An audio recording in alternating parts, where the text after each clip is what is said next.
Hare Krishna. Can you hear my voice? Am I audible? Okay, let's start.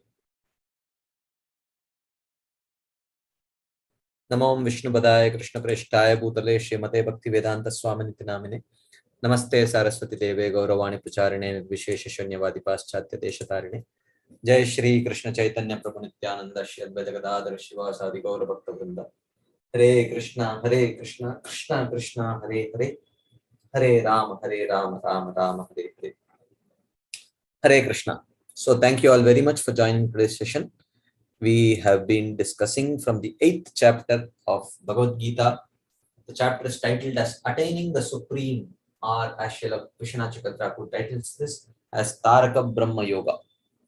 So, if you remember, towards,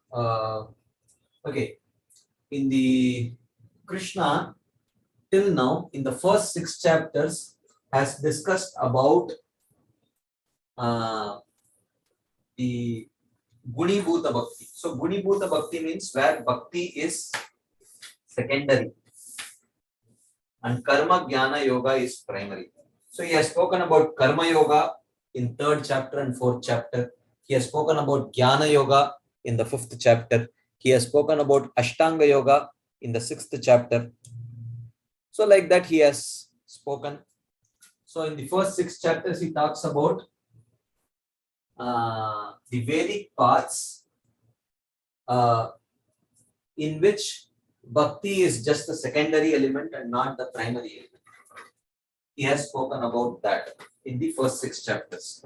Then starting from 7th chapter onwards, he starts speaking about those processes in which Bhakti starts becoming more predominant. Okay. So in the 7th chapter, he speaks about Karma Mishra Bhakti and Jnana Mishra Bhakti, where Bhakti is predominant, but Karma and Jnana are secondary. So, when he is talking about the 4 kinds of people who surrender to Krishna, he says, Artho, Jigyasur, Artharthi, Jnanicha, Bharata, Rishabha. So, these 4 kinds of people who surrender to Krishna are where Artha, Artharthi and Jigyasu, these 3 are Karma Mishra Bhaktas, where they have, even though they have a predominance of devotion, that devotion is mixed with a desire for karma, achieving perfection of karma, jnana, of karma especially. And the jnani is the Jnana Mishra Bhakta, whose practice is mixed with jnana. And then towards the end of 7th chapter, he also introduced another kind of Pradhani Bhuta Bhakta or predominant devotee who aspires for liberation. Okay. The Jnana Mishra Bhakta mentioned here, he does not aspire for liberation, but his aspiration is for a very peripheral relationship with Krishna. He aspires for a very peripheral relationship with Krishna, not too close, but he wants some relationship. That is Jnana Mishra Bhakta. But there are others who may aspire for liberation.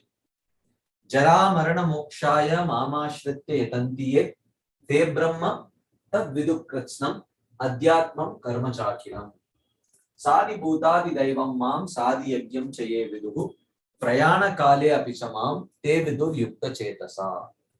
In the last 2 verses of the 7th chapter, Krishna spoke about this yogi who worships him for attaining liberation.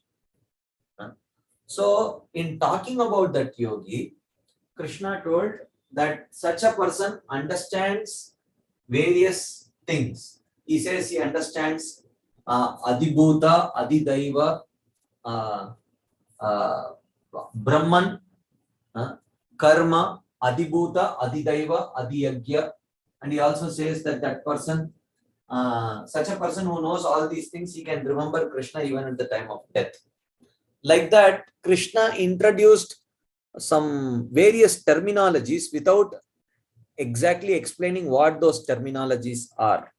So Arjuna starts the 8th chapter seeking an explanation of those terminologies which Krishna had used. Okay. So he said, Kim tad brahma kim adhyatmam kim karma purushottama adibhutam cha kim proktam adidaivam kim uchyate adiyagyam katam poatra dehesmin madhusudana prayana kale cha katam geyosi niyatatmavihi. So he has the 7 questions asking, what is Brahman? What is Adhyatma? What is Karma? What is Adibhuta? What is Adidaiva? So these are the terminologies which Krishna had used in the previous chapter towards the end. So he's seeking clarification for that. And then he says, who is this Adiyagya and how is he to be known within the body? And how should a person know you at the time of death with concentrated mind? How should a person know you at the time of death with concentrated mind? Okay, this is what was the question asked by Arjuna to Krishna. So, and Krishna starts defining those terminologies. He says, Brahma. So he defined Brahman as the supreme indestructible entity. Indestructible entity, all living entities, all the souls are indestructible, but the supreme indestructible entity is Krishna. That's how he defines Brahman. And what is Adhyatma? So he explains, I'm not going to go into the details. He says Adhyatma is the Jiva in this particular context. And Karma is that force which inspires transmigration of a soul from one particular body to another body. Karma is that driving force. Okay. And then he describes what is Adibhuta. Adibhutas are material objects. The temporary material objects are called as Adibhuta. And what is Adidaiva? Adidaivatam is the universal form. And Adiyagya, what is Adiyagya? He says Adiyagya is the Paramatma. Like that, he explained those terminologies which he uses in the previous chapter. And then finally he starts answering the question about remembering Krishna at the time of death. He says, Antakalecha mameva smaran muktva kalevaram yaprayati samadbhavam yati nastyatra samshayaha. So we had an elaborate discussion on this topic where Krishna says, at the time of death, he who leaves the body while knowing me in truth attains a nature similar to mine. Of this there is no doubt. So knowing Krishna here means realizing Krishna. For us, what it means is to have reached the stage of prema. We have to realize Krishna means to realize our relationship with Krishna and to activate that relationship. So for us to reach Krishna at the time of death is possible only at the stage of prema. So it is not just generic remembrance of Krishna. Oh, I remembered you. Not like that. Okay. So here remembrance, smaran, means sakshatkar, realizing. So realizing Krishna, realizing one's own relationship with Krishna. One's own relationship with Krishna. Okay. So that is what he is talking about. And then he gives the generic principle, Yam yam vapi smaran bhavam tejatyante kalevaram tam tam eva iti kaunteya sada tad bhava bhavitaha. So he says, whatever one thinks of while leaving the body, he attains that stage, he attains a state similar to the object of constant thought, which means whatever has been the object of our constant thought, only that will be the thought at the time of death. Okay. So it's not possible that someone is unable to think of Krishna throughout the life, and suddenly at the time of death, he is able to remember Krishna. It is not possible. So therefore, in this context, we were discussing about at the time of death, devotees coming together and chanting the holy names or reading Bhagavatam. In one sense, it is definitely to give a favorable final push, but that is not going to drastically change one's fortune. If one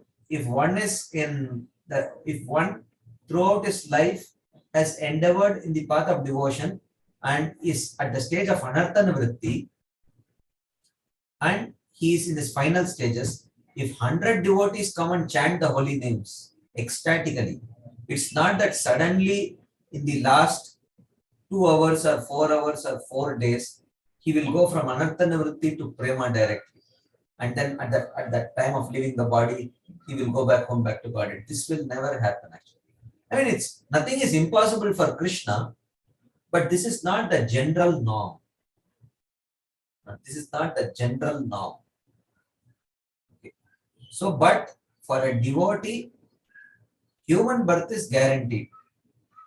So we can continue from where we left off. That is guaranteed.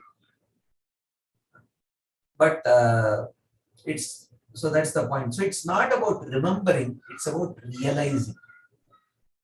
And that realization needs diligent practice while one is living. So if someone has not studied throughout one's life, throughout the year, and suddenly he goes and sits in the exam, how much ever easy the paper may come, he cannot pass the exam. So that is the point. There is absolutely no shortcut. There is no shortcut for any of these things. So therefore, Krishna says, Tasmat sarveshu kaleshu mamanusmara yudhyacha. Therefore, Krishna says, therefore, O Arjuna, at all times you remember me and fight. Okay. At all times you should remember me and fight. Mai arpita mano buddhir mame vaishyasya samshayaha. If your mind and intelligence are completely absorbed in me, then you can attain me. So that is what he is telling.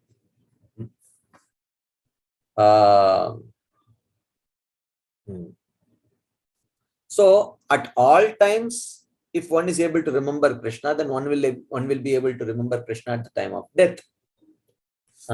But what if one is not able to constantly remember Krishna? He says, Abhyas, practice. Abhyasa yoga yuktena chetasa nanyagamina paramam purusham divyam yati partanu chintayam.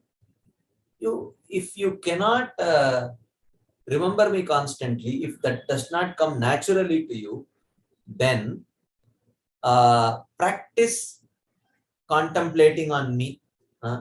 Practice repeated remembrance without deviation. And in this way, one can attain the transcendental supreme person. This is possible. Okay. So, in this context, we were discussing that there are various levels. So, we saw that Smaranatmika Bhakti, Mananatmika Bhakti, Abhyasa Rupa Bhakti, then then there is sadhana bhakti, like that. So various levels. So if your mind spontaneously runs to Krishna, then at the time of death you will be able to remember Krishna. But if your mind is not spontaneously running to Krishna, sometimes if it is getting distracted, then using your intelligence, pull it back. Or else keep practicing. Whenever it goes away, pull it back. Whenever it goes away, pull it back. Whenever it goes away, pull it back. But sometimes, if the mind is, I am convinced that I should think of Krishna, but my conditioning is so strong that it becomes very difficult for me to remember Krishna.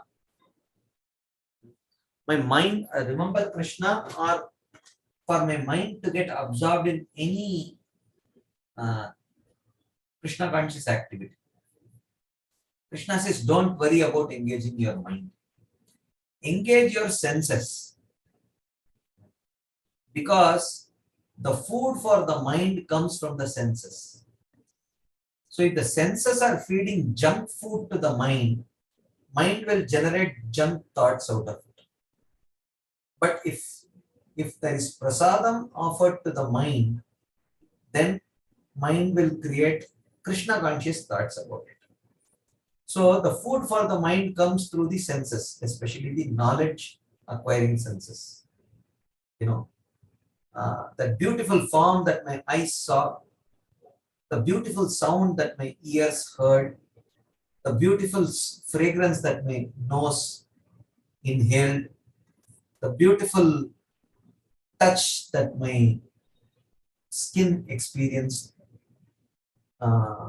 the sweet taste that my tongue experienced, all of that creates impressions which becomes the food for thought for the mind. The mind keeps meditating on that. So therefore to control the mind, and because the mind has accumulated impressions over many lifetimes, therefore it's very difficult to control the mind. But the senses can be controlled.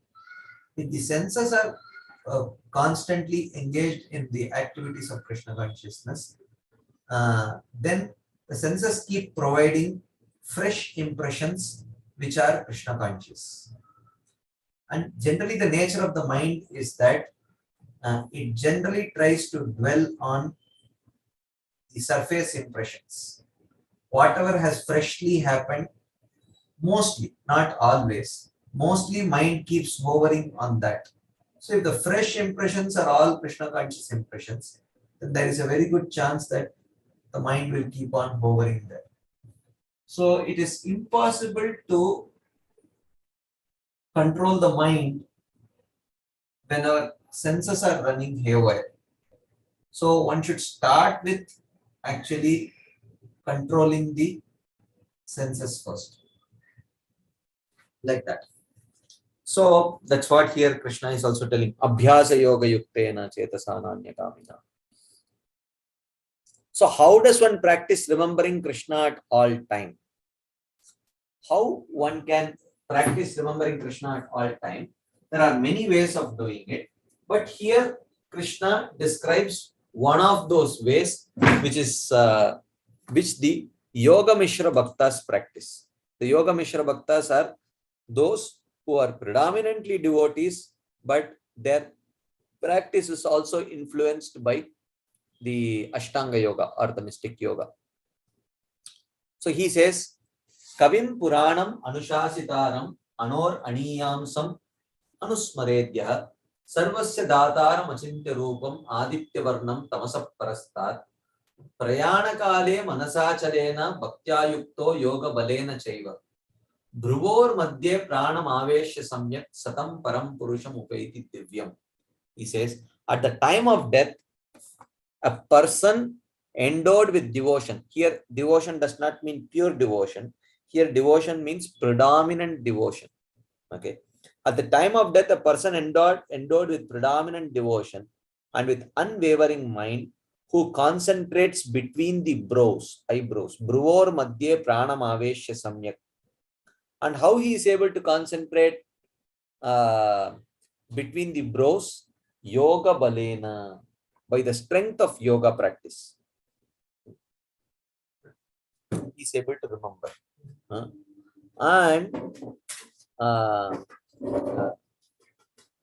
And who remembers Krishna as being omniscient, beginningless, the teacher, smaller than the smallest, the container of everything, inconceivable, who possesses an independent form like that of the sun, and so on. That person, if he remembers through this process of yoga mixed devotion, he can attain the transcendental supreme person. he can attain the Supreme Lord. Like that, this verse says, how to remember Krishna through Yoga Mishra Bhakti. This is not pure devotional meditation. This is Bhakti mixed with yoga. And then he says, Yadaksharam Veda Vido Vadanti, Vishanti Yadyatayo Vitaragaha, Yadichanto Brahmacharyam Charanti, Tatte Padam Sangrahena Pravakshe. So he says that I am going to speak to you about this method which I mentioned here, O Arjuna. So I am going to speak along with the method. I will speak about the final goal. And what is that final goal? The knowers of Veda call this as Om. And the sannyasis, the detached sannyasis, they try to attain this. And desiring this, they practice celibacy. Like that. So he says that, okay. So that is the Brahman he's talking about. And then he says, Sarvadvarani Sanyamya Manohridi Nirudhyacha Murdhan Adhyatmana Pranam Astito Yogadaranam Omityekaksharam Brahma Vyaharan Ma Manusmaran Ya Prayati Tajandeham Sayati Paramam Gatim. So he says, he who leaves his body while withdrawing the senses from the sense objects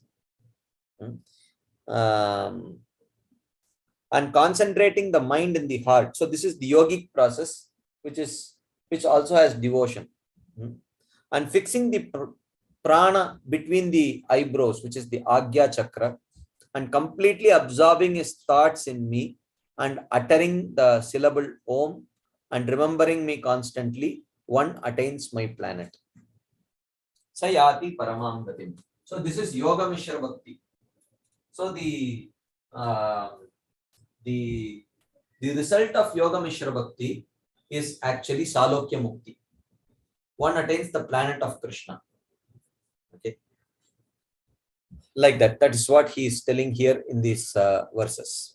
So, how one can remember Krishna by the practice of this Yoga Mishra Bhakti, and how by such a practice one can attain the abode of Krishna or abode of the Lord is described in this section.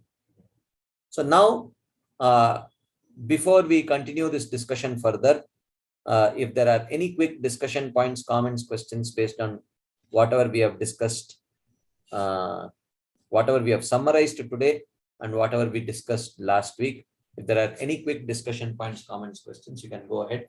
You can either raise your hands and verbally ask your question, or you can type your questions in the chat box, whatever you feel comfortable. Okay. So,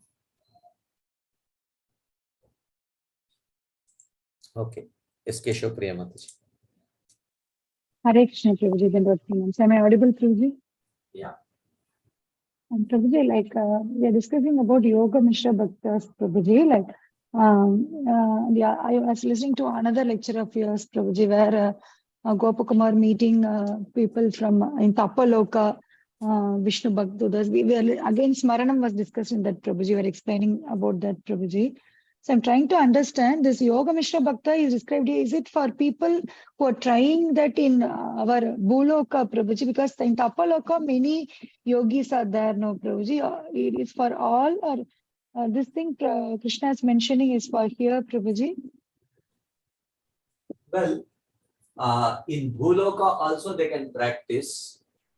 In Tapaloka also they can practice. In Tapaloka, they may most likely be, they are practitioners of yoga. Whether they have a predominance of bhakti or not, we do not know. They may have a predominance of bhakti, or they may have a predominance of yoga. So they may practice it there also. It is not necessary that they will practice it only in Bhuloka. They can be practitioners in one of the higher planetary systems also. It is quite possible. This advice is given for people in Bhuloka. This present, this advice of Krishna to Arjuna. Yeah, this might be equally applicable for those in the higher planets also.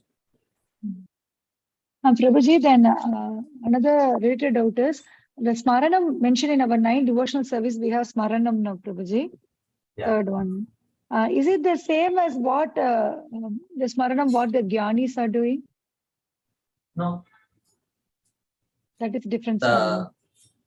This, yeah. The previous shloka you are discussing now, Prabhuji, like Krishna is teaching how to remember him. That is the different than the Smaranam. What? That's what I asked. So that is a devotee also understands that the Supreme Lord is the Kavim Puranam, omniscient, and all these things. He understands that, but that may not be an active part of his meditation. The active part of his meditation may be Krishna's Bhakta Vatsalya, and those kind of more personal qualities are generally the object of meditation for pure devotees or practicing pure devotees. So Smaranam in 9 devotional service will be slightly different than what you. Yes. Prabhuji, and another thing, Prabhuji, why is that I couldn't get the connection? Like you were explaining, maybe I missed it, Prabhuji. Like, why is that this chapter starting with Arjuna asking about Adhyatmika, Adhidaivika, and all Brahman, Karma, all the 7. That's how the 7th chapter ends, Krishna. Yeah, Prabhuji. Yeah, but why is that? What is that connection? I just want to know. I know 7th chapter ended like that. Because 7th chapter, he was explaining about Bhumi Aponala, why all his opulences, like where he's. I'm talking about the end of 7th chapter. In the end of 7th chapter, he spoke about the devotee who aspires for liberation, who worships Krishna for attaining liberation. And that person, it is mentioned that he also knows Adhyatma, Brahma, and all these things. So then he asks, what is this Adhyatma? For liberation. Okay. This is to be known for the devotees, not person who is aspiring for liberation. All these questions. Yeah, devotees also know. Okay. Thank you, Prabhuji. Hare Krishna. Ramacharya Prabhu. Prabhu, Hare Krishna. Yes. Prabhu, this verse, Yam Yam Vapi Smarnam, most of the time I have heard devotees say that just remembering Krishna at the time of death. Just remembering, an example is most of the time, and I think you talked a little bit about that, cited that Gandhi also said, Hey Ram, like that. But the definition that you are giving for the Smarnam is basically more of one has to be in Nishtha stage. No, not Nishtha. One has to be at the stage of Prema. Wow. So then that is very high expectations. And why the definition because he is talking about attaining Krishna's abode. So has Prabhupada anytime told that just by reaching Nishtha you can attain Krishna's abode? No. Right. You have to reach Prema. So therefore, Srila Vishwanath Chakravarti Thakur very clearly explains here Smaran means Sakshatkar, realizing. It is not casual remembrance. So he gives the example also. It is not like remembering a pot or a wall like that. So while dying, you look at the wall and you remember the wall. No, it is not like that. So he says Smaran here means that object has been the constant object of your thought throughout the life. And why would Krishna be the constant object of your thought throughout the life? To whom? Only one who has realized Krishna and realized his relationship with Krishna. Only such a person will constantly think of Krishna throughout his life. And if he is able to constantly think of Krishna throughout his life, he will be able to think of Krishna at the time of death. That is what is the explanation. Prabhu, that is really not I really like that explanation, and I'm very happy that I'm hearing that. But I have heard multiple times many devotees saying it's not the common understanding that mostly it's been used that causal remembrance of Krishna would be sufficient for. That's what I had so far in my mind also. Yeah, but thank that's a you. very hypothetical thing. They think that casual remembrance of Krishna is possible at the time of death. Actually, which is very hypothetical, because at the time of death, because everything is taken away from us, so therefore it is most likely that we will be remembering only that which we are most attached to. So it is, if we have not reached that state, it is very unlikely that we will remember Krishna at the time of death. Thank you. Right. So I do think that, this is a little bit off the topic, but I do think that you need to write some of the books, Prabhu. I'm hearing you, so many classes, and this is my realization that some of the definitions that I heard from and learned from you is really very, I mean, what I'm doing is I'm directly reading from the book. Why should I write a book? Already acharyas have written. Whatever I'm speaking is directly what they have already written. Why I should rewrite what they have already written? Anyways, but thank you. Thank you. Right. Yes, Shyam Mukund Prabhu. Hare Krishna Prabhuji, Dandvat Pranam. Yes. Prabhuji, just on this point, I just remember that in Narad Bhakti Sutra, it is somewhere mentioned that when one attains love of God, then he always remembers and always meditates upon Krishna. So Yes. that is the point. So there somewhere I have read. Yeah. Yeah. Correct. Yes. Yes. Thank you. Thank you for sharing. Okay. There is another question here. Wanted to clarify who enters Brahman as mentioned in text 11 and who enters the spiritual plants as mentioned in verse 13. Well, the word Brahman need not always refer to Brahma Jyoti also. Sometimes it can, sometimes it need not. But anyways, but who enters Brahman? Those, the Jnana Yogis and Ashtanga Yogis, in whom Bhakti is secondary, they enter the Brahma Jyoti.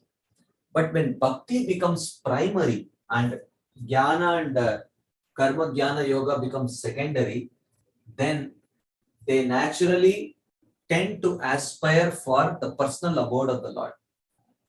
That is the nature of when Bhakti becomes predominant, naturally they start appreciating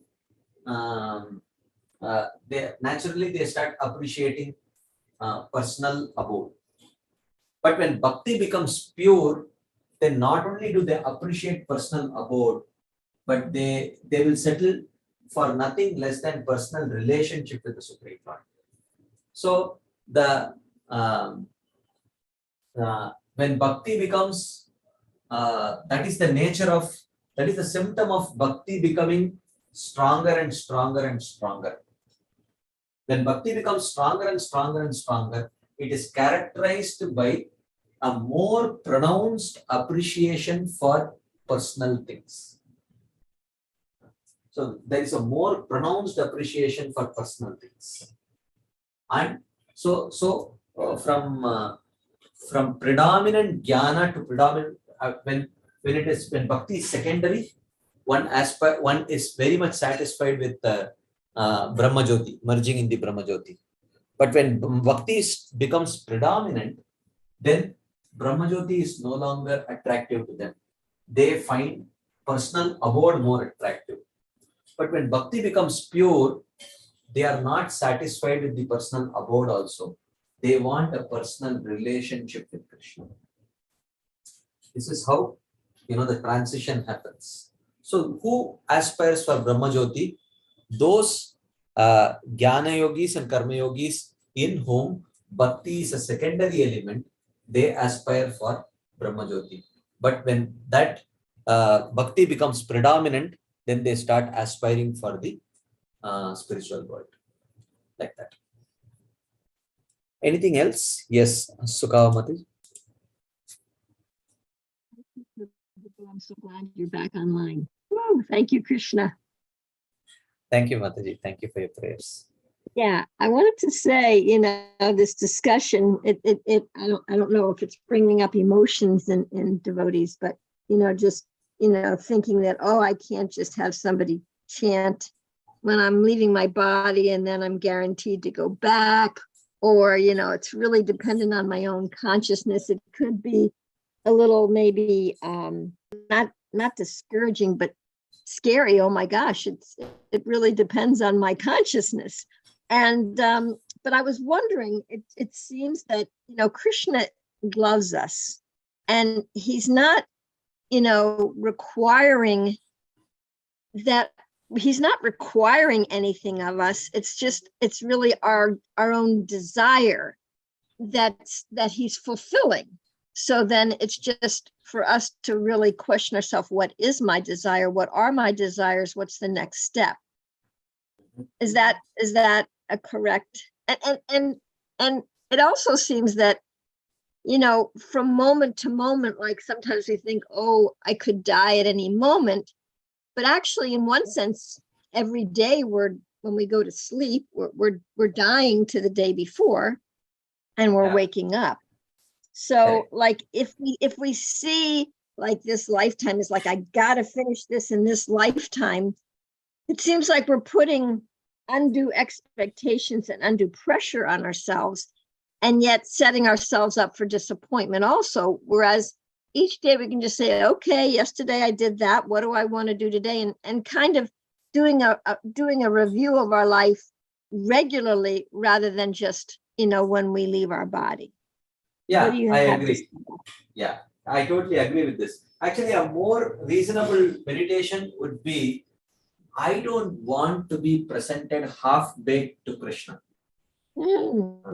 So that should be a reasonable meditation, that when I am, when Srila Prabhupada wants to offer me to Krishna, I should be really relishable to Krishna.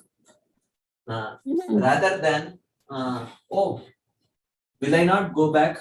Okay, I mean, if you go back, will you be relishable to Krishna, and will you relish there, your presence there? Because if all these selfish desires and everything is not gone, and you go to Krishna, and everyone is adoring Krishna, everyone is glorifying Krishna, everyone's eyes are completely fixed on Krishna, they're glorifying Krishna, talking about Krishna, and we may feel, well, I'm here and no one is bothering me, no one is talking about me, at least acknowledge my presence here. We may start feeling like that, and actually we may not be very happy there.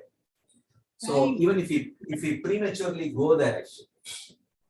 So like Prabhupada always often says that Vaikunta is a place where there is no anxiety. Why Vaikunta is a place where there is no anxiety? Because only people who are free from material desires are allowed entrance there. So it's not something which is very inherent to that place.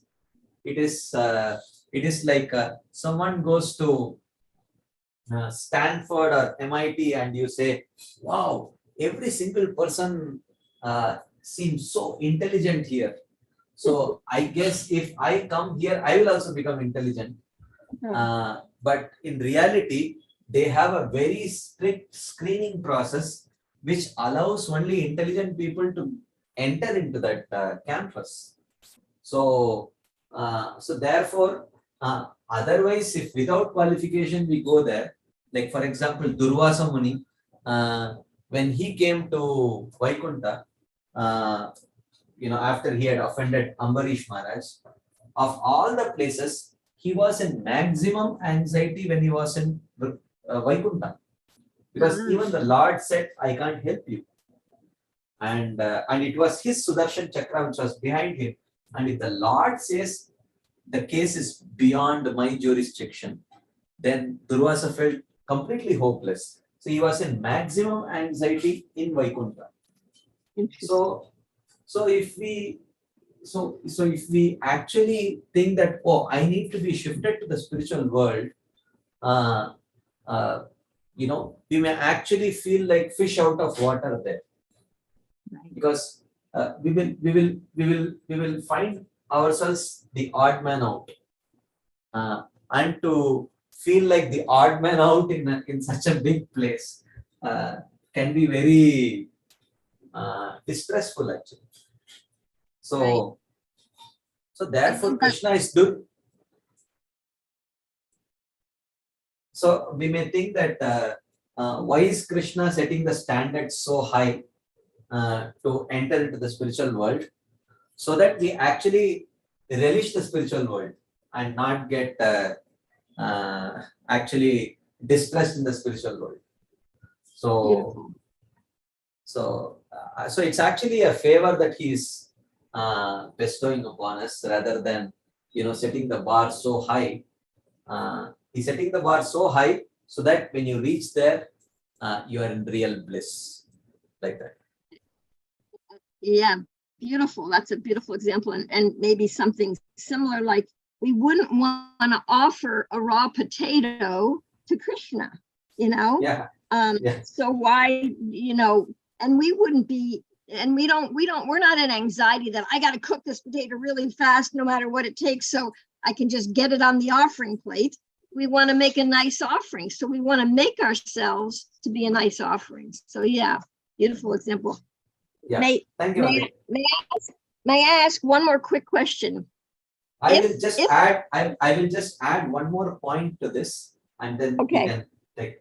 So this morning, the last couple of days, we have been discussing on this topic that Prabhupada did emphasize practicing bhakti with a sense of urgency. So, I mean, you must have heard directly from Prabhupada, that you must have read it in his books, that Prabhupada does emphasize practicing bhakti with a sense of urgency. But to practice bhakti with a sense of urgency is not contradictory to the principle of patience. These two are very complementary principles. Even though it might sound very counterintuitive, that how can a sense of urgency and patience go hand in hand? So, so we need to have a sense of urgency, because we see that time is getting wasted in non-Krishna conscious pursuits. Why should I waste my time? That can create a sense of urgency. But at the same time, we need to have patience when it comes to expecting results from Krishna. So when it comes to our own endeavor, we can definitely approach it with a sense of urgency. But when it comes to expecting results from Krishna, it comes gradually only. So that has to be with a sense of patience. So that way, a sense of urgency and patience can very well coexist. Just that we should know where and why should there be a sense of urgency, and where and why we should have a sense of patience. Patience is needed when expecting the results, because the purification is gradual and our developing very intense attraction to Krishna is also very gradual. So therefore, we know that the process is gradual. So we are patient in expecting the results, but when it comes to our own practice, we practice with a sense of urgency. Like that. Thank you. Thank you. That was really good expansion of that. Just one other quick question. If someone happens to go to the Vaikuntha planets, they go to Vaikuntha, they've got the qualifications to go there, would there be any chance that they could then change their relationship with Krishna, or you only go to Vaikuntha when you've got your real relationship with Krishna? I'm just confused. I'm just wondering if in the scope of eternity, we might we might be able to change our place.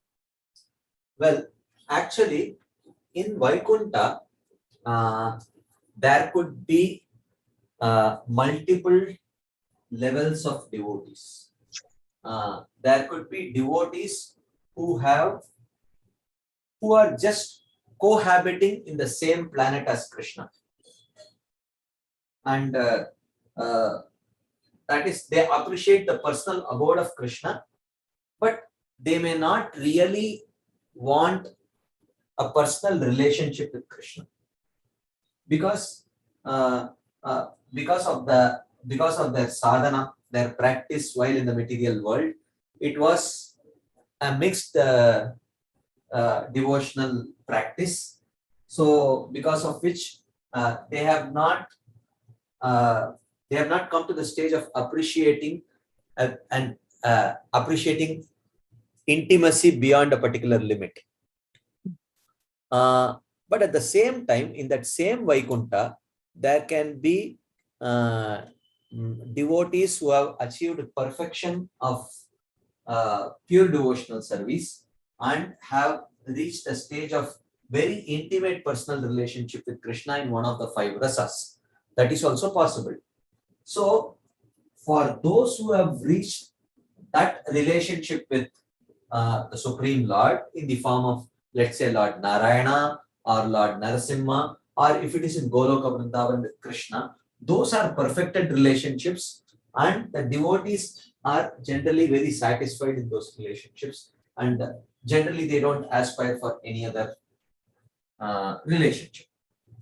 But those who are not yet reached there is a chance that with favorable association, they might aspire for more personal forms of relationship. That is possible, even in Vaikuntha. Thank you. That was very clear. Thank you so much for your Hare Krishna. Thank you. Thank you. Shyam Mukund Prabhu.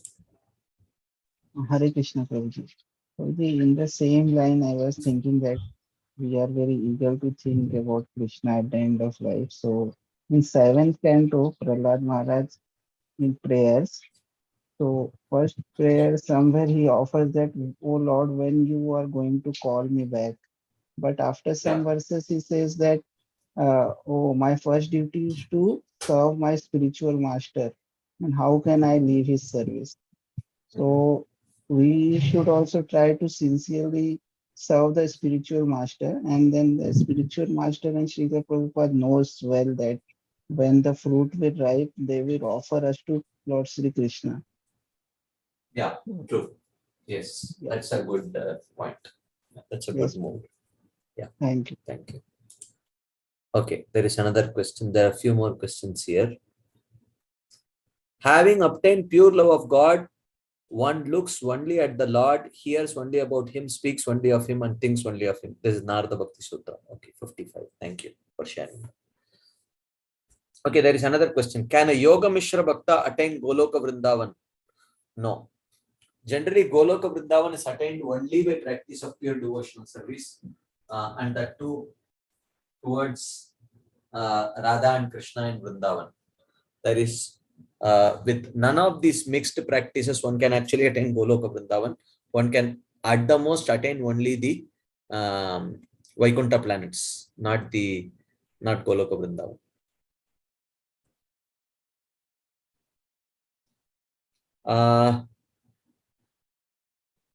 Yeah, you were telling that we will be giving a training in Bhoma Vrindavan. Yeah, I don't understand the context of the question. What is the context of the question? I am not able to understand.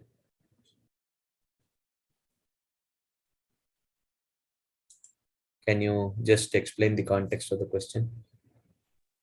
Prabhuji, you are telling, no, Prabhuji, we cannot present ourselves incomplete there once we go there. So what my understanding is, we'll not be taken there as such. Like we'll be given training here, and then only will be taken, no, Prabhuji. Yeah, of course, those are details. How we will be taken, when we will be taken. But the point is, no, if there is any problem, like here itself, we will be given pakka training, then only will be taken there. No, so there is no chance that will be feel odd man out there. Like unless complete training is given, we'll not be taken there. No, Prabhuji. That's what I was mentioning. Hmm. That is what No, I was here mentioning. I am telling here itself in Boloka. Yeah. We're telling no, Prabhuji, once we go there, if we are not 100% humble or self-realized, we'll feel like odd Yeah, man that is a out. hypothetical thing. That is a hypothetical thing I was saying. Okay. No one is going to take us there Hmm. like that. That is a hypothetical thing. We will not go there like that. But if he takes us there, what will happen to us? I will share. Okay. Hare Okay. Okay. So if any further questions before we move forward to today's discussion? Discussion points, comments, questions. Okay. If there is none, then we will continue our discussion further. Okay. So now Krishna spoke about how by practicing Yoga Mishra Bhakti, one can remember Krishna at the time of death. But there is another way of remembering Krishna also, which is the pure devotional remembrance. So what is that pure devotional remembrance? Krishna says, Ananya chetaha satatam yo mam smarati nityashah tasyaham sulabha partha nityayuktasya yoginah.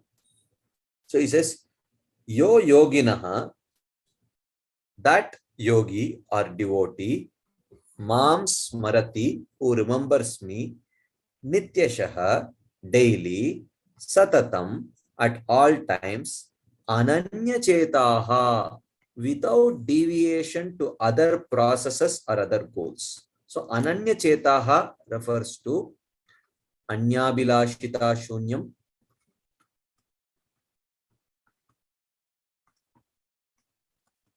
okay, which means our goal is pure, okay, and jnana karmadhi anavritam.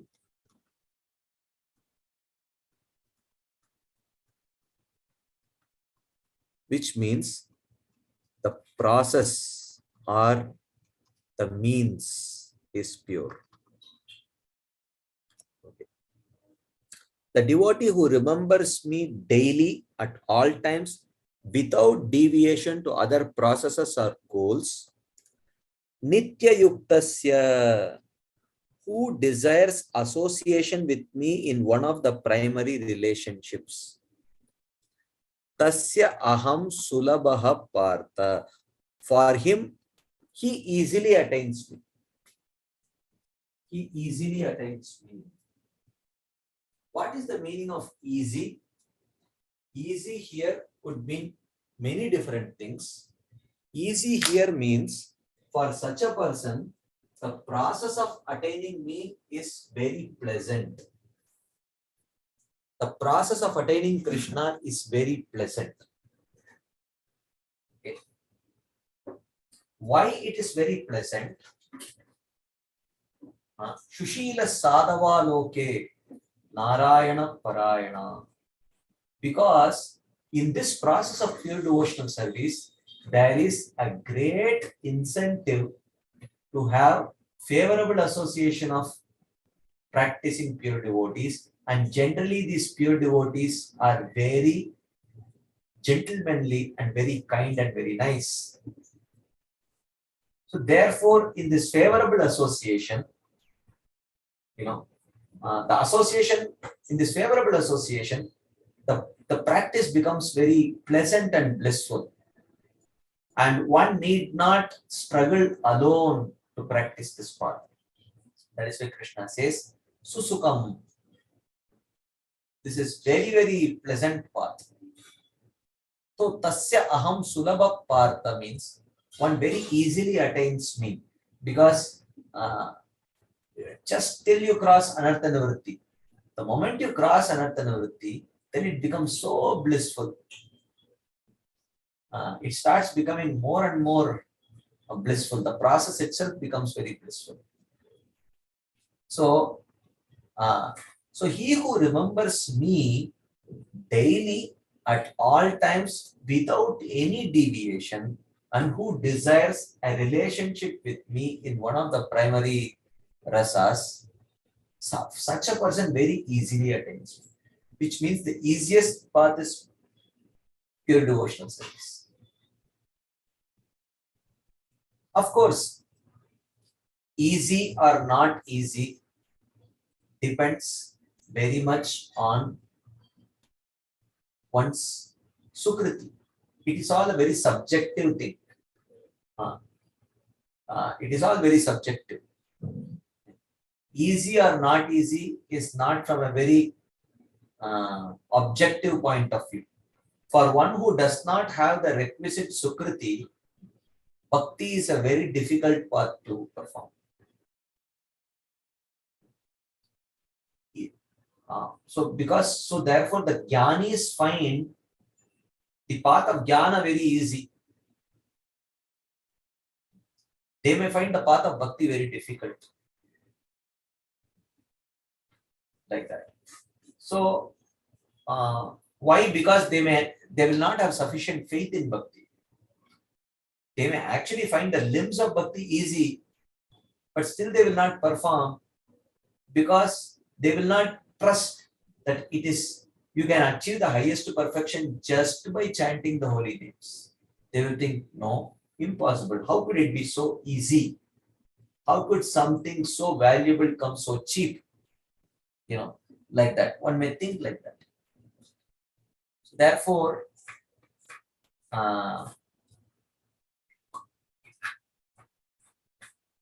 so this means that for one who has sufficient sukriti, he will find the path of bhakti very easy. He will find the path of bhakti very easy, and such a person very easily attains Krishna. So here he introduces the principle. Till now he has spoken about pradhani bhuta bhakti, where bhakti is predominant but mixed with karma, jnana, and yoga. But here he is contrasting with the pure devotional service. He says that, but that devotee, because the topic of discussion has been remembrance of Krishna, so he is telling that, okay, you can think of me in many different ways. You can think of me by trying to bring your prana to your in between your eyebrows and do all sorts of such things and try to remember Krishna. But if someone tries to remember me daily at all times, without aspiring for any other goal other than the desire to please me, and that remembrance is actually not mixed with the practices of karma, jnana, and yoga, and such a person, if he desires nothing other than association with me in one of the 5 primary rasas, such a person very easily attains me. Whereas for the yoga mishra bhakta or the jnana mishra bhakta, attaining me is not very easy. Whereas this person very easily attains me. That's what it means. So here Srila Vishwanath Chakravarti Thakur says, having spoken of pradhani bhuta bhakti or bhakti mixed with karma mentioned in the artho jigyasu raktarthi, and with desire for liberation in jara marana mokshaya, and also bhakti mixed with yoga in this chapter, now the Lord speaks of kevala bhakti, the best bhakti, which is devoid of any material tinge. Not just material tinge, but any selfish tinge. So he's talking about pure devotional service. The mind of that devotee is free from performing other processes such as karma yoga or jnana yoga, and free from the worship of other persons or devatas, and free from other goals such as attainment of swarga or moksha. There is no other goal. There is attraction to no other goal, and there is attraction to no other means to attain the goal. There is a footnote by His Holiness Bhanuswami Maharaj. He says, the Jnana Mishra Bhakta, referred to as the Jnani in the enumeration of the 4 types, does not have a desire for material results nor for liberation. Therefore, he has not been mentioned in the previous sentence. However, the Jnana Mishra Bhakta retains some elements of the Jnana process while practicing Bhakti, and is thus distinguished from the Kevala Bhakta who performs only bhakti. So there are some elements of, there is some influence of his past practice of jnana in his current practice of bhakti, which influences his mood also. So such a person who is influenced by jnana, even though there is a predominance of bhakti, that prior influence of jnana does not inspire him to go very close to Krishna. He is just satisfied having a peripheral relationship with Krishna. So therefore, such practitioners, they attain what is called as Shanta Rati. This is the most preliminary kind of relationship with Krishna. Very, very preliminary and rudimentary. Just adore Krishna from a distance. That is what they attain. Thus, now he is coming back to the description of the pure devotee. Thus, he is called Ananya Chetaha, with mind not thinking anything else except the Lord. He remembers me every day, constantly, not depending upon appropriate time, place, person, or purity. I can be easily attained by that person, by that bhakti. It is not mixed with the difficulties encountered in practicing yoga, jnana, and the other processes. Therefore, sulabha, easy. Otherwise, the practice of karma, jnana, and yoga is difficult. It is mixed with difficulties. So he says, he constantly desires association with me, nitya yuktasya. This grammatical form expresses desire in the future as well as the past. Yoginaha here refers to the person doing bhakti yoga. So therefore, yoginaha. Why the word yogi is used? Oh, here yogi means bhakti yogi. Or it can mean a person who has a relationship, yoga, with the Lord in dasya, sakya, or other relationships. So here yoginaha means one who has yoga or a connection with Krishna in one of the rasas. In that sense, he is called yoginaha, like that. Any quick discussion points, comments, questions, anything anyone would like to share, ask, add before we move forward?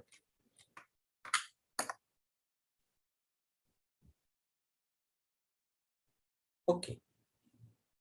If there is none, we will continue our discussion. Then Krishna continues.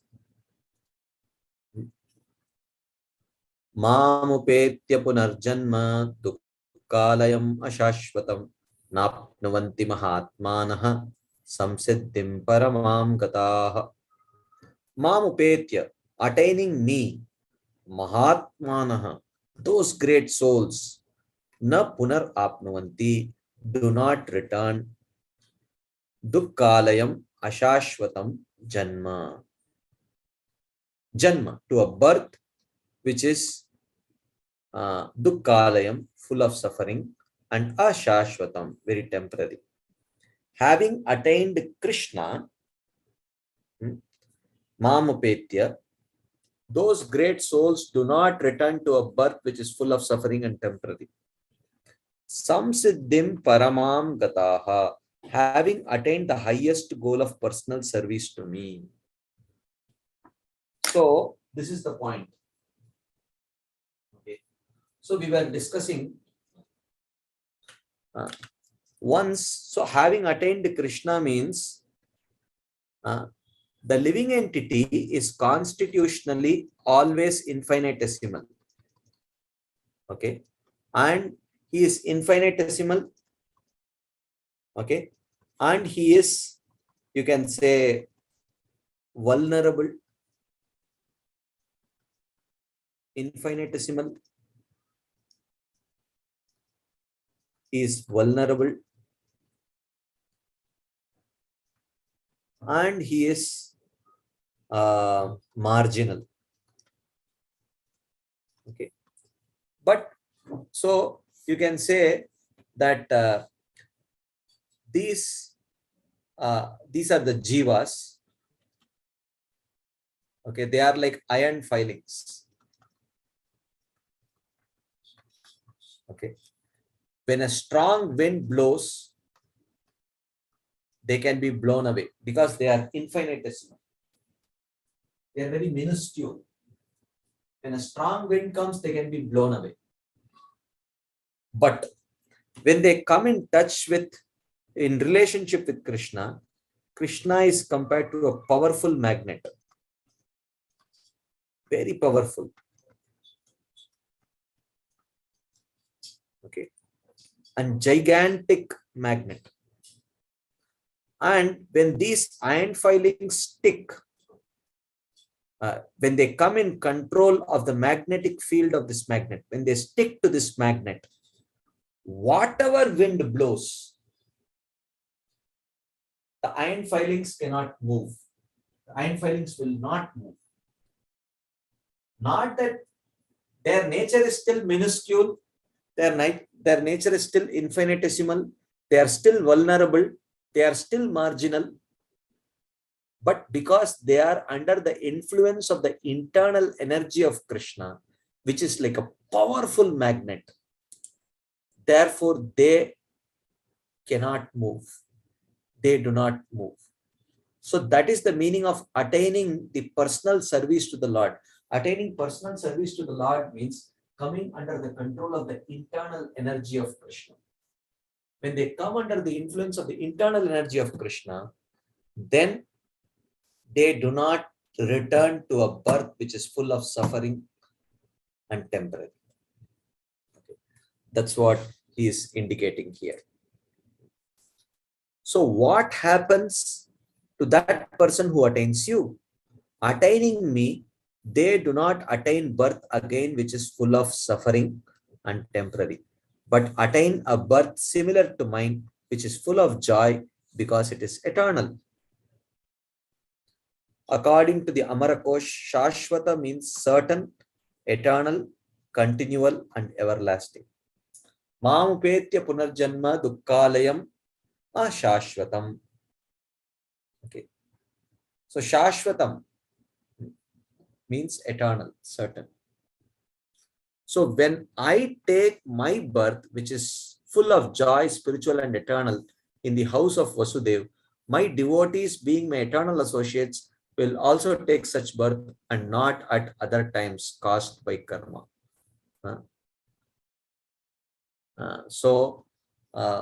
Like that. So their birth is not, so sometimes you may say that, oh, but Nanda Maharaj, Yashoda, they also take birth. Yeah, but that birth is not caused by karma. Other devotees attain perfection, but those who exclusively think of me, Ananya Chetaha, attain the very highest perfection, Paramam Samsiddhim, a position as an assistant in my pastimes. Okay. Yes, the Karma Mishra Bhakta, they attain perfection of Salokya Mukti. The Jnana Mishra Bhakta, they attain perfection of Shantarati. Similarly, the Yoga Mishra Bhakta also. But none of that is the highest perfection. Of course, that is the highest perfection that is possible for them according to their sadhana. But in an absolute sense, that is not the highest perfection. The highest perfection in an absolute sense is attained only by the devotees who are practicing pure devotional service. When they achieve perfection, they achieve a personal relationship with Krishna. That is the highest perfection. This indicates the observable superiority of the Kevala Bhakta over all other types of devotees mentioned. Like that. Any quick discussion points, comments, questions, anything anyone would like to share, ask, add on this topic? Any comments, discussion points?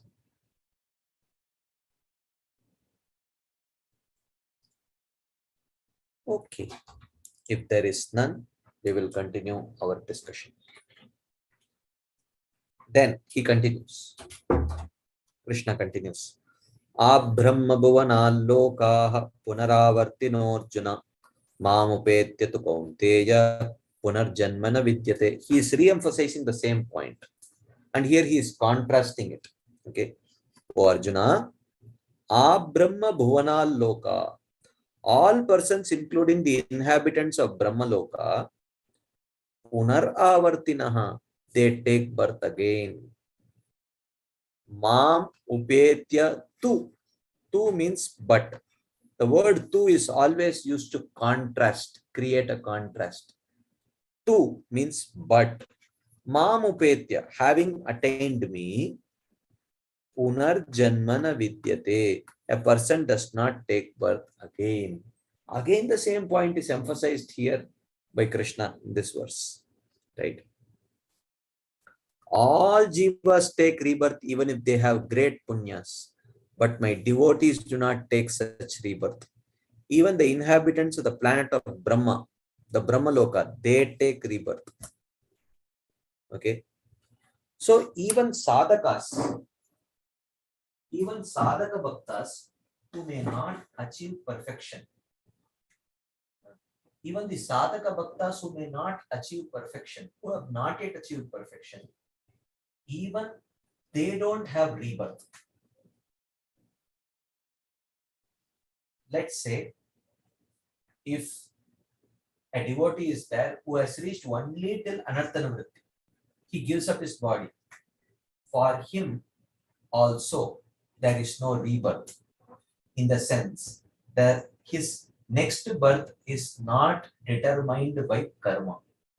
It is not karma given rebirth. The next body that he gets is not according to his karma.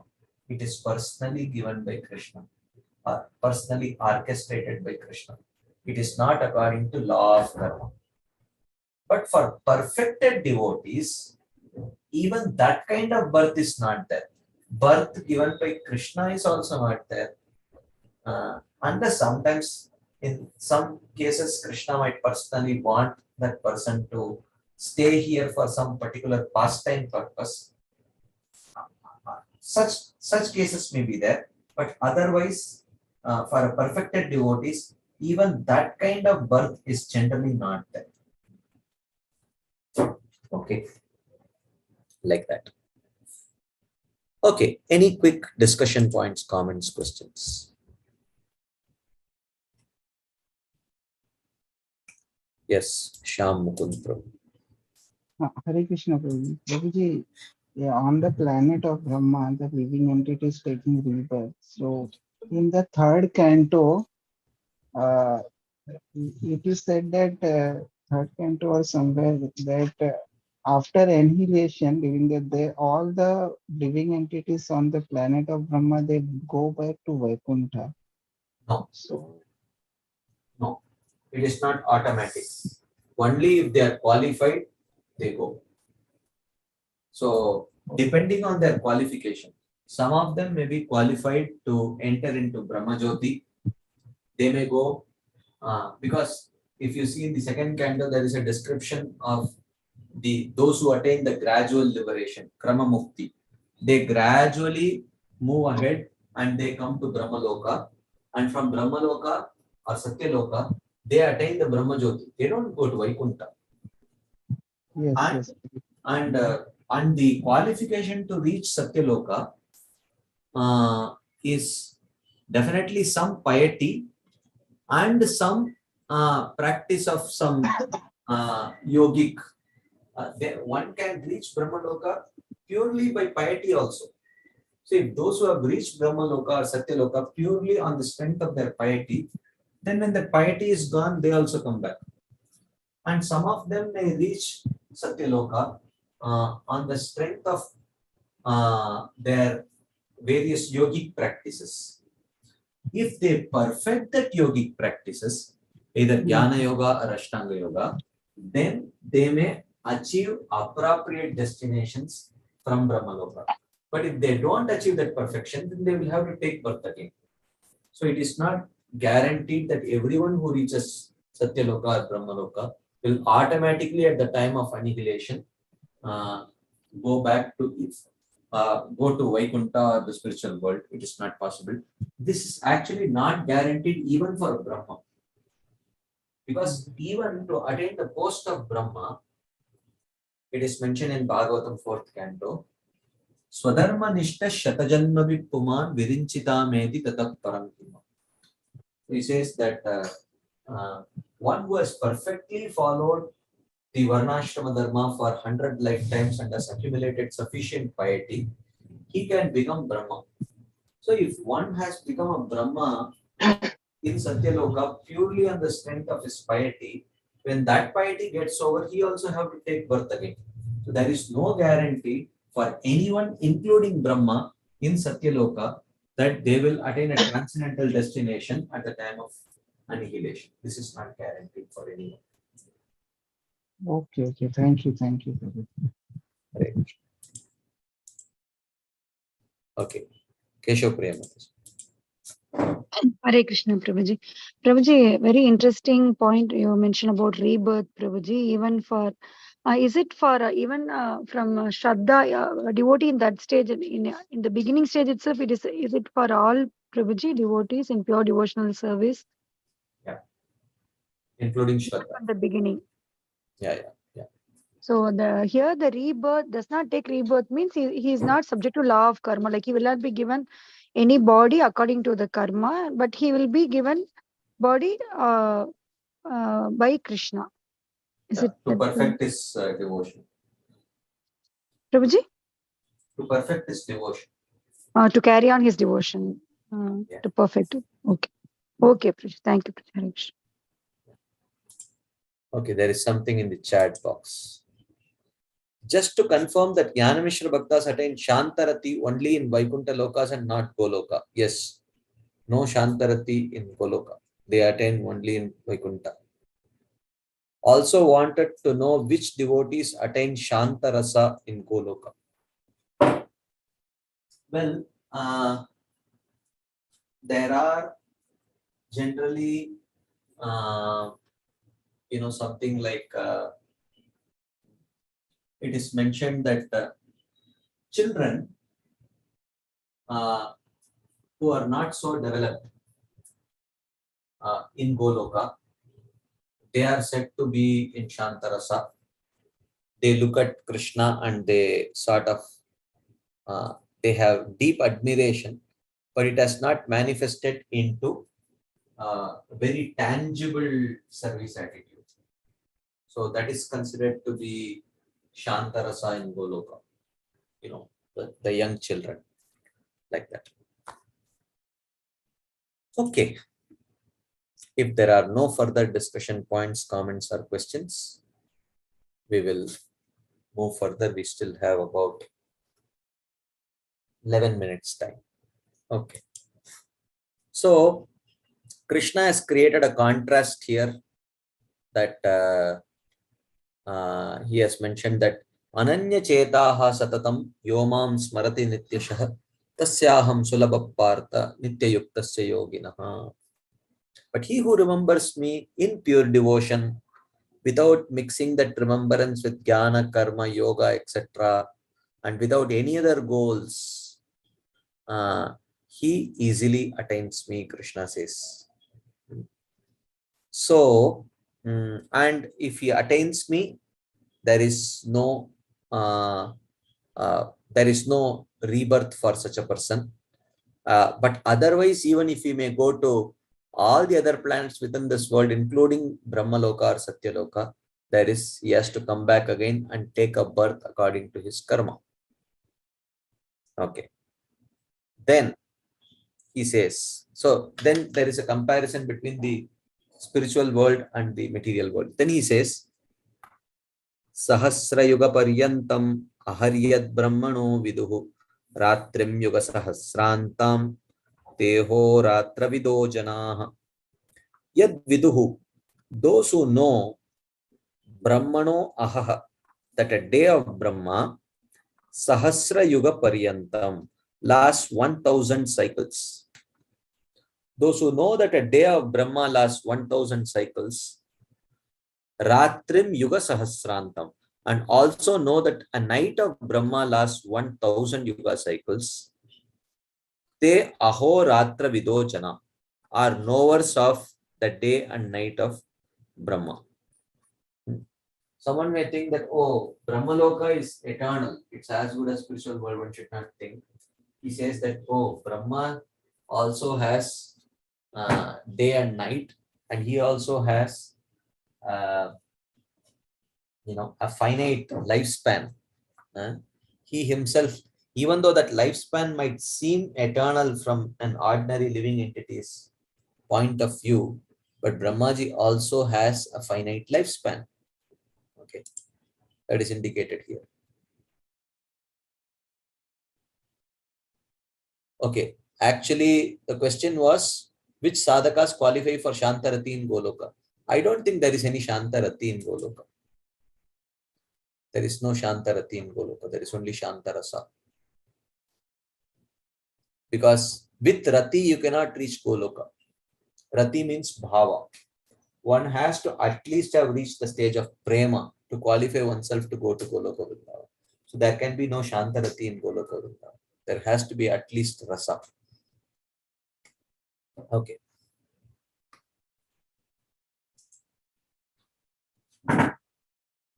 Okay. It is said in Bhagavatam, Amritam, Shemam, Abhayam, Trimurdno, Adayam, Murdasu. This is in the second canto. Okay. So, eternity, absence of sickness, and absence of fear of committing offenses are fixed in the spiritual world situated above the three gunas. Okay.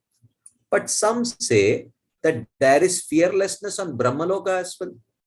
And thus it is not possible for the sannyasis to die there if they desire to stay there. So someone may say, oh, where is death in Brahmaloka?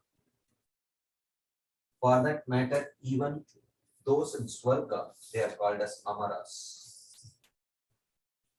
But that is a very relative usage of that term. From the lifespan of an ordinary human being, the lifespan of the Devatas may seem extraordinary to the extent of seeming eternal. But even for the Devatas, their lifespan is only one Manvantara period. One Manvantara means actually 71 Chaturyugas. 71 Chaturyugas is their ruling time. And then when the Manvantaras change, then the Devatas' lifespan also gets over. And from the Devatas' perspective, Brahma's lifespan may seem eternal.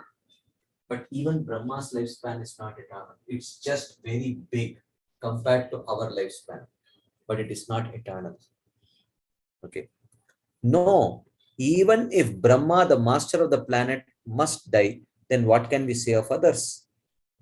Those who are knowledgeable of scripture, who know that the day of Brahma lasts 1,000 yugas, and also know that the night lasts 1,000 yugas, because they are knowers of day and night. Okay.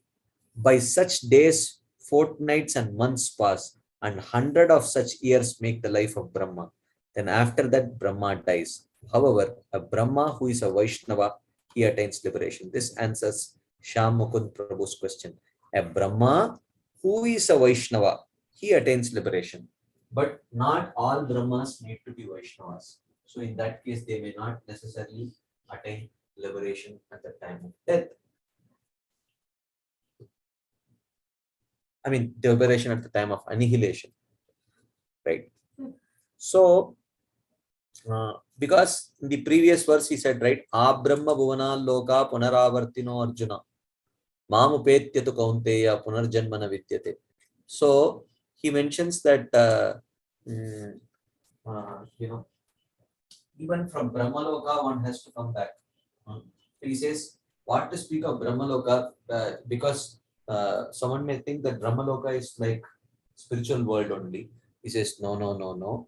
Even Brahma's lifespan may seem extraordinarily fantastic and long, but even that is finite only, and it is not infinite. In order to make that clarification, he talks about the day and night of Brahma, like that.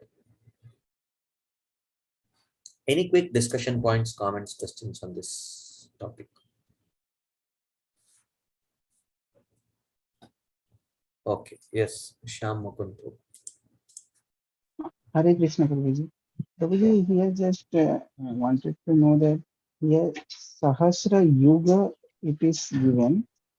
So, but the word to word meaning of Sanskrit, how we can understand that cycle it is given Sahasra Yuga. We say that one yuga cycle consists of 4 yugas. So, Yeah. So, how do we understand means, because we do not know Sanskrit, we understand that the word yuga can also mean yuga cycle. okay. Okay. And maybe in So, some Puranas it has been clearly given that Brahma's lifetime. So we can understand. yeah, this is not the only this thing. So if you, the word yuga can mean, yuga can also means two. Okay. Prabhutava pada yuga. You know. So yuga can mean also two. So I mean there are multiple meanings in Sanskrit. One word has multiple meanings. So yuga can mean one yuga, as in one Satya Yuga, Dwapara Yuga, Treta Yuga, Kali Yuga. And yuga can also mean one yuga cycle. In this context, the word yuga means yuga cycle. That is how we understand. And there are other references also in the scriptures which very clearly talk about the day of Brahma, the length of the day of Brahma, the length of the night of Brahma, and all that. So in Yeah, that yes, sir. contextually you understand. Yeah. Yes. Thank you.